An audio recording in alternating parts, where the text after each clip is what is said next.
साबिक सदर आसिफ जरदारी का PTI को पंजाब और खैबर पख्तूनख्वा में भी सरप्राइज देने का दावा।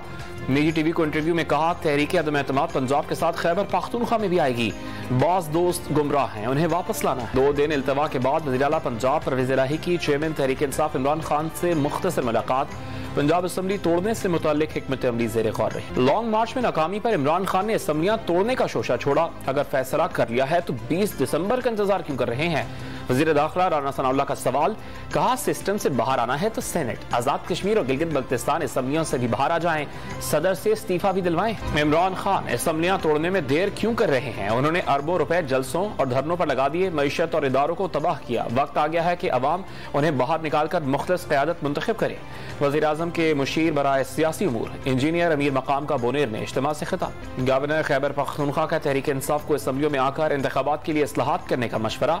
कहा, 3-4 माह के लिए पूरे मुल्क को कमजोर करना दुरुस्त नहीं, मुल्क में इंतशार की बजाय मुस्बत किरदार अदा करना होगा। हुकूमत बलूचिस्तान शदीद माली बहरान का शिकार। बलूचिस्तान को NFC अवार्ड का 10% भी ना मिल सका। रवां सहमाही में तयशुदा रकम ना मिली तो तनख्वाहों की अदायगी मुश्किल हो जाएगी, हुकूमती ज़राए का दावा। और कराची में कचरा कुंडियां फरोख्त किए जाने का इंकशाफ। DMC जिला बस्ती के डायरेक्टर सैनिटेशन के खिलाफ तहकीकात शुरू।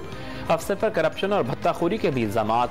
ऑफ द रिकॉर्ड 2 मुख्तलिफ डिपार्टमेंट्स के लिए काम करने का भी इल्जाम।